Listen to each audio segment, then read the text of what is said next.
What if I told you that LEGO once wanted you to glue your sets together? While that might sound like absolute nonsense these days, back in the 1960s and 70s, it was a very real option. Believe it or not, LEGO released their own official glue for builders to use. But why? Well, I guarantee the reason isn't what you're thinking. While designing your dream house in LEGO might seem like a great idea, it's a lot harder than you think. In fact, trying to design a real building out of LEGO bricks caused so many problems that the son of the company's founder started an entirely new company just to solve them. This is Modulex, LEGO's forgotten product line, and this is its story. As a company, LEGO has always been very light-lipped about its business decisions, and the story surrounding the rise, fall, resurrection, and subsequent disappearance of Modulex Bricks is no different. Thankfully, the tireless work and dedication of die-hard fans have painted a picture of a company troubled by challenging technologies, an uncertain consumer base, and even behind-the-scenes family drama among the company owners. These days, the LEGO modular line is one of the company's most consistent themes, dropping hit after hit year after year. As impressive as these buildings are, though, they aren't exactly authentic, by which I mean that these aren't actually designed to be usable spaces. For example, check out the dentist office in the Assembly Square set. While it sets a great scene, the layout just isn't practical. The dentist can't actually reach the patient's mouth, and likewise the artist's loft in the Parisian restaurant is so small that there's no way anyone could actually work there. And to be perfectly clear, that's fine. These sets are all about setting up fun little displays with the minifigures and always give you dozens of great options. But what if you're looking for something a bit more serious, a little more closer to the real world? Well, the architecture line is an obvious place to start. With picture-perfect recreations of some of the world's most impressive and iconic buildings, this theme is perfect for display, but lacks a certain degree of scale. It's really hard to tell just how big these buildings are supposed to be. Like, the Statue of Liberty and the Empire State Building are both 13.9 inches tall, even though the Empire State Building is really 4 times larger than Lady Liberty. This issue with scale is a well-known problem for LEGO designers going all the way back to the company's founder, Ole Kirk Christensen. While Ole Kirk was renowned for his ability as an architect and carpenter, the Great Depression of the 1930s forced him to change his ways, and he shifted to making small wooden toys. By the 1940s, rapid developments had been made in plastic production, and in 1949, Ole Kirk bought a state-of-the-art injection molding machine to produce the company's first automatic binding bricks. Over the next several years, the designs of these bricks would be improved, until in 1958, LEGO patented the modern brick as we know of it today. Sadly, only 6 weeks after the patent was filed, Ole Kirk passed away, leaving control of the company to his son, Gottfried Kirk Christensen.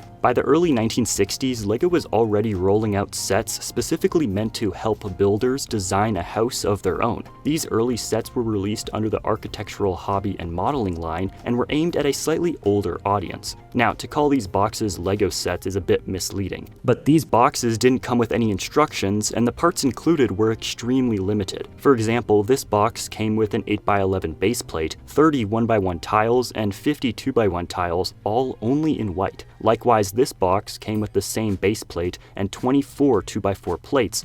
Much like his father, Gottfried Kirk Christensen was a skilled woodworker and architect. Funnily enough, at the same time that LEGO was releasing these early architecture sets, Gottfried was designing a new home for his family. This is when he discovered a major problem with LEGO bricks: the scale. If you look at a 1x1 brick, you'll notice that it is a bit taller than it is wide. This 5x5x6 ratio is incredibly hard to design with, as it doesn't really match the dimensions of any other building material. This means that trying to design realistically scaled houses with usable interiors is incredibly difficult, if not impossible, with LEGO bricks. This led Gottfried to develop a brand new type of brick. These new bricks would be much smaller than the standard LEGO element, but most importantly, they would be made with a 1x1x1 ratio. While the difference between a 5x5x6 and a 1x1x1 might sound small, it quickly adds up when you start getting into the scale of entire buildings, and these new bricks were meant to be used by professional architects to help them quickly visualize and adjust their designs in 3 dimensions. Additionally, the smaller size of these new bricks was no accident. Architects commonly design buildings at a 1:20 scale, meaning that every centimeter on the blueprint will equal 20 centimeters in the real building. These new bricks were exactly 5mm on each side, and the standard modeling unit in Europe is 10 centimeters, an exact 1:20 scale. This meant that a single Modulex Bricks was perfectly fitted to represent the size, shape, and scale that architects were already familiar with, and one that could be easily translated into the real world. In fact, this is where Modulex got its name. X is the Roman numeral for 10, and each brick, or module, represented 10 centimeters. Module X easily became Modulex, and the first sets were released in 1963 under the title M20, reflecting that these were designed for use in the 1 to 20 scale. Although they were smaller, these bricks were actually made from the same ABS plastic as regular LEGO elements, and were made to the same level of quality too. At first, these bricks were even branded with the official LEGO logo molded directly onto each stud. While that would eventually change for marketing reasons, it showed how committed LEGO was to making these bricks the very best. These Modulex bricks came in a range of sizes, mostly in line with standard LEGO bricks, with the coolest exception being these 1x5 and 2x5 bricks, which, as far as I know, we've never gotten in a LEGO set. Seriously, LEGO, you put these out more than 60 years ago. It's time to bring back the 1x5 and 2x5. But on the topic of bricks that LEGO should bring out of retirement, Modulex has a huge range of sloped roof tiles that have never made their way into any LEGO set. The closest thing we've ever gotten are the 1x1 cheese wedge pieces introduced in 2004, though the Modulex ones are proportionately taller. But perhaps the coolest of these long-gone bricks are these angled bricks. Seriously, these things allow for some wild angles, and the fact is that we'll likely never get anything like this in a proper LEGO set. But it's not all about bricks, you know, because LEGO has plates and tiles. Both are 1/3 the height of a LEGO brick, but plates have studs on top, while tiles are flat. When it came to Modulex though, the smaller size and preordained scale made this less practical, and tiles were the same height as bricks, simply without studs on top. Plates though were something else entirely. While we got several Modulex base plates like this 50x50 behemoth, actual plates were limited to only 1x12 and 1x16. While that might seem incredibly limiting, there's a surprisingly good reason for this. These plates were meant to be cut apart. While the idea of intentionally cutting apart a LEGO brick might sound like blasphemy to many today, this was actually a major selling point of these Modulex kits. Since these were supposed to be highly customizable tools for professionals to use in a work setting, it was very important that people buying these sets could get everything they needed. Instead of supplying buyers with 100 plates of varying lengths, giving builders a handful of longer plates that they could cut down to whatever size they needed was a very clever solution by LEGO. LEGO even released this large piece, officially called the Modulex Foil Cutter. Though, as you might be able to tell from both the name and the design, this wasn't meant to cut through these plates. One of the other unique features of Modulex was its use of large custom foils that designers could use to highlight different aspects of their build. These 20x50 stud foil sheets came in a range of colors and were perforated with holes to make putting them onto base plates much easier. LEGO even sold a tool specifically built to help with that. Just cut your foil to size and use the comb to gently press everything in place. Easy, right? I don't know about you, but sometimes I have a hard time just getting a single sticker put on straight onto a LEGO set. I can't imagine how hard this would be, especially considering how small these Modulex pieces really are. But it gets even weirder. Arguably, the worst thing you can do to LEGO bricks is glue them together. I mean, that was literally the entire point of the LEGO movie. But again, these weren't toys. These were professional tools that could make or break careers. If my job is on the line, there's no way I'm risking my model falling apart right before my presentation. Well, LEGO was one step ahead of the game, and they even released their official Modulex glue.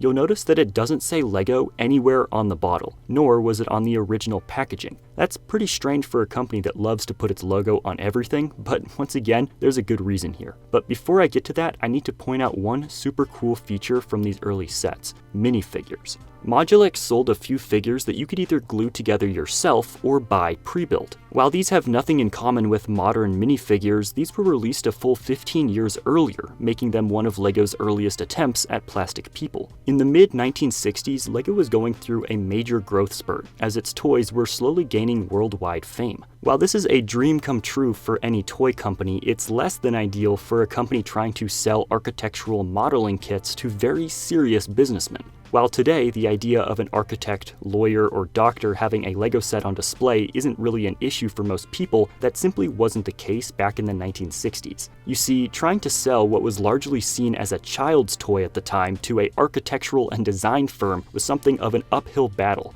and LEGO took several steps to distance itself from Modulex in the public eye. Aside from the size, the biggest difference between Modulex and LEGO was the colors. In 1963, LEGO bricks were only coming in yellow, red, blue, white, black, green, and transparent. While there's really nothing wrong with those colors, their bright tones didn't exactly scream professionalism. To help convince architectural firms that these were serious tools and not just children's toys, LEGO released the Modulex line in a completely unique color palette. When these tiny bricks launched in 1963, they were available in transparent, black, white, gray, olive green, brown, ochre yellow, teal blue, terracotta, and buff. Aside from black, white, and transparent, none of these colors had even been seen by LEGO fans before, and many of them would never be seen again either. Since these bricks were being designed for professional model making, they needed to have a more muted, neutral color scheme, and these bricks certainly fit the bill. Unfortunately, many of these colors don't have any kind of perfect match in modern bricks. For example, Modulex Brown is pretty close to dark tan,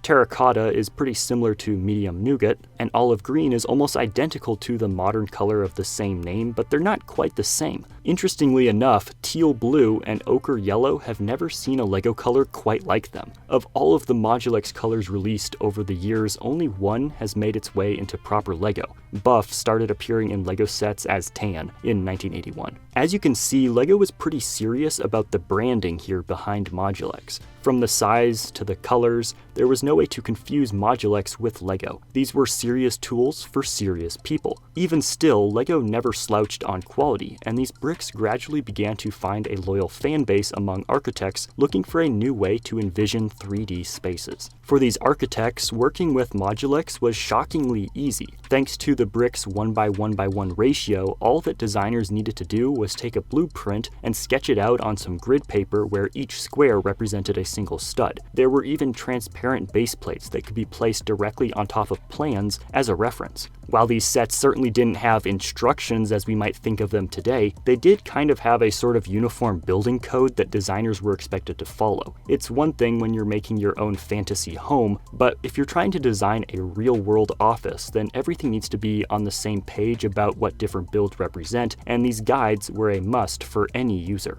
To many professionals that used these bricks, using Modulex to design buildings was an incredibly easy and intuitive solution, but it was still having a hard time catching on. There's a very large chance that the association with a kid's toy was a driving factor here. If that seems a bit far-fetched, let me just point out that LEGO actually stopped creating these bricks with the LEGO logo on them. Instead, the company changed their molds to include a simple capital M for Modulex on each stud. This might sound like a small change, but LEGO has always been very prominent with their logos, and this just highlights how much they were willing to change for a product that they believed in. It's unclear exactly when this happened, but it seems to have been a gradual change over a few years in the mid-1960s. In fact, in 1965, Modulex split off from LEGO to become its own company. This new company was still wholly owned by LEGO, but this new independence allowed them to focus on growing their new brand in whatever way they deemed best. Unfortunately though, branding wasn't the only challenge facing Modulex. In the second half of the 20th century, advances in steelworking and construction were leading to a rapid change in the design of buildings. Out were the shorter, classical brick-built buildings that still populate the centers of European cities, and in were the large glass and metal skyscrapers that have become synonymous with modern cities. This change was accompanied by a shift from simpler, more conservative buildings to wilder, more modern buildings, with all manner of shapes, angles, and colors. Modulex was designed from the ground up to help with more classical buildings, and these changing styles were pushing the system to its limits. The final major issue facing Modulex at this time was its price. LEGO bricks have never been cheap, and these smaller versions were no exception. Before the advent of modern computers and design software, architects commonly used wood and cardstock for their designs. While they are far less durable than plastic, they also offer more freedom and flexibility, since they can be easily cut to any size, but most importantly, they were also far cheaper than Modulex. So basically, we've got a product here that customers are slightly embarrassed to use, struggling to keep up with current trends, and is more expensive than other options. That's a very hard sell for any company. Still, the team behind Modulex believed in their product and went back to the drawing board. If these little bricks weren't ideal for architectural design, what could they be used for? Well, the answer was obvious: industrial design and layout. As factories grew larger and more complex, the need for intense layout planning was becoming greater and greater, and Modulex's scale and customizability made it the perfect solution. With designers able to build perfect scale replicas of each machine, assembly line, office, and break room, designing the interior layout of a factory had never been easier. Sure, drawings and blueprints are nice, but there's nothing quite like a fully fleshed out 3D model to really paint a picture of what a space will look like when everything's said and done. These same ideas could also be used in larger layouts for entire campuses or office parks. Finally, the Modulex team had struck gold. This new concept was a smashing success, and industries across Europe quickly started using these little blocks. Just look at these very serious businessmen poring over their new model. I just love how intense the expressions on their faces are. But it wasn't just businesses either. You see, schools in the US and Canada were sent kits with unique geographical base plates, which they could use to learn about city planning. Today, these are seemingly impossible to find, and these are the only images that I was able to track down of them, making them one of the rarest kits of all time. Over the next few years, Modulex continued to grow and expand to a few new areas. Perhaps the most successful was the Modulex planning system, which used massive base plates as sort of a corkboard to help businesses manage and track projects. This system came with hundreds of unique printed tiles that, although not great for play, were exactly what any business would need to keep organized. On top of these new parts, it also introduced a wide range of new colors, such as red, pastel blue, pastel green, lemon, pink, and orange. Although these colors might sound very familiar to you, these colors, such as Modulex Red, were a slightly more muted shade compared to the standard color that we're used to seeing in all LEGO sets these days. What's funny though is that many of these new colors were produced with both the old LEGO logo and the newer M logo. This is likely just because Modulex hadn't yet replaced all of their molds. And so at this time, this Modulex planning system was incredibly customizable and was a near instant hit for the company. No matter what you needed to keep track of, the Modulex planning system had something for you to use. While this might seem redundant or very outdated in today's world, the ability to keep a consistent and well-organized workflow was something of a revolution at the time, as computers of the day simply weren't up to that task yet. Over the next few years, the Modulex system would be used at companies in more than 25 countries, including Volkswagen, Ford, multiple airline companies, Kodak, and even NASA. As the company entered the 1970s, things were looking bright. Perhaps the last major Modulex product line to use these special bricks was the plan copy system. This followed the lead set by the larger wall charts, but was scaled down significantly to match standard paper sizes. The idea here was simple. You could use any of the set's hundreds of unique printed pieces to create smaller versions of charts, designs, or memos. These could then easily be copied or faxed as needed, making sure that everyone had the most recent version. Again, in the modern world, this seems unnecessary, but this was 50 years ago. Throughout the 1970s, Modulex continued to improve upon its designs and expand its offerings, and soon proved itself to be an invaluable tool for displaying large amounts of visual information quickly and clearly. As such, the company began to increase its product range into the incredibly fun and very exciting world of office signage. I won't go into too much detail here because, well, let's be honest, it's kind of boring, but it's worth at least highlighting a few key moments. Once again, this is incredibly difficult to find images of, but just from what I can tell, it was a scaled-up version of the planning system and plan copy lines with large base plates and hundreds of large, easy-to-read letter tiles. Basically, it was just a smaller version of standard marquee signs, just made out of plastic plates and tiles in a range of colors and text sizes. This was such a smash success that Modulex soon rolled out several upgraded versions, though many of these stopped using bricks. The EDS 700 series did use bricks, as well as these really cool LCDs, which made them great for areas where rapidly changing numbers were useful, such as stock markets and currency exchanges. You see how Modulex is more than just a brick company now? Over the next few decades, Modulex continued to expand its offerings and began selling large outdoor signs, which completely abandoned the brick system altogether. However, the planning system stuck around, won several international awards, and even introduced a third wave of colors at some point in the 1990s. This, like everything else in the early 90s, were much brighter and more vibrant. Overall, we got 8 colors: charcoal gray, medium gray, reddish pink, light orange, medium blue, light yellow, aqua green, and violet. These definitely pop a lot more than the older ones, and the aqua green is a particular favorite of mine. In the early 1990s, Modulex merged with the North American company ASI Sign Systems and continued to offer the brick system for much of the next decade. Sadly, by the early 2000s, advancements in computer software and displays were quickly rendering many of the benefits of the Modulex layout system obsolete. In 2004, the Modulex Bricks system was officially retired after more than 40 years of success. However, the company is still very much around today as one of the largest producers of office and architectural signs in the world. Unfortunately, many fans of these little plastic bricks were quite upset by this news. While Modulex isn't at all compatible with standard LEGO, that didn't stop fans from using these smaller parts in their builds. Over the years following the cancellation of Modulex Bricks, these parts began to develop somewhat of a cult following.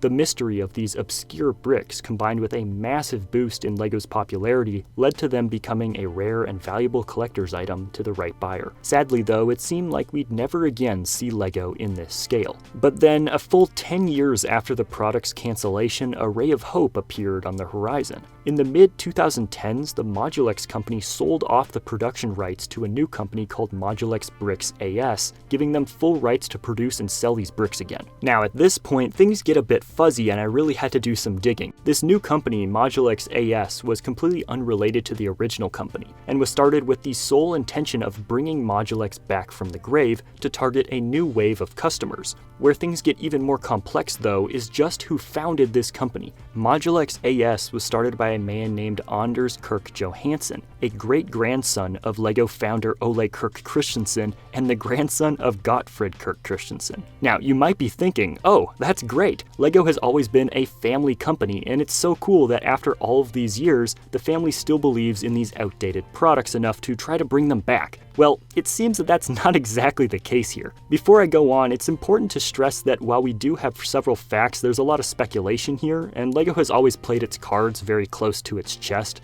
and there's a lot of family drama involved, so things get a bit complicated. First though, let's go over what we know for a fact. Anders Johansson bought the rights to Modulex in 2014, intending to bring them back into full production. According to a Brickset report from January 2015, production had been moving along throughout 2014. Molds were being prepared, parts were being designed, and tests were being run. Everything was moving along smoothly. Then suddenly, everything went silent in December.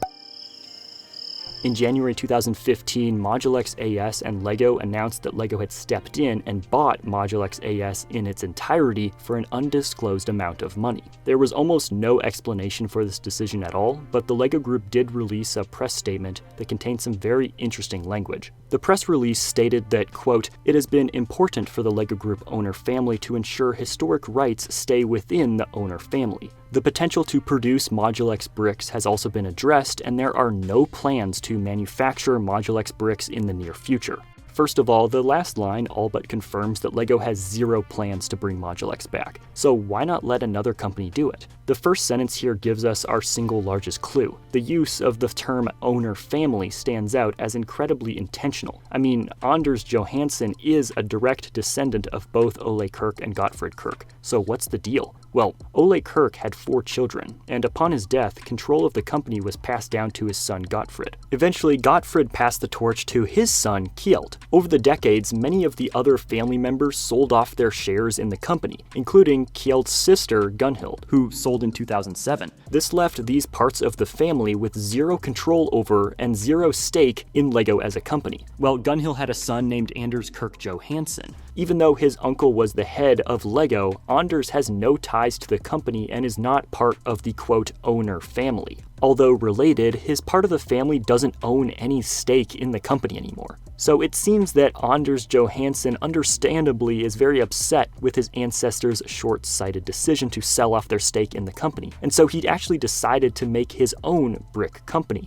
and that he'd do it with the same line that LEGO abandoned. There's certainly a bit of poetic justice in that, but why did LEGO stop him? They gave up on the rights long ago, and clearly stated that they have no intention of bringing Modulex back. Also, there's no shortage of knockoff LEGO bricks out there, so what gives? Well, the truth is that we'll never know, but family drama can last for generations, and this could be a small peek behind the curtain. Now, all of this raises a lot of questions, like if Modulex was so successful, why does LEGO seem to pretend like it never happened? Today, the LEGO website makes no mention of Modulex anywhere. Likewise, the Modulex website only mentions LEGO briefly on its history page. If I had to guess, the reason why LEGO has distanced itself from Modulex isn't out of shame or family drama or anything like that, it's just because, well, Modulex was never meant to be fun. It was not a kid's toy. In fact, they were never designed to be toys. These were office tools for professional settings that's hard to match with LEGO's playful, kid-friendly attitude. While the two products were invented by the same company, they served very different purposes, and separating the two makes total sense from a branding and marketing perspective. Still, it's a little sad that we'll likely never see this product line again. But what do you think? Did LEGO treat Modulex right? Should they have let Anders bring the bricks back? Let me know in the comments, and consider subscribing to my channel SpitBrix if you enjoyed this video and want to watch more deep dives into unique LEGO topics.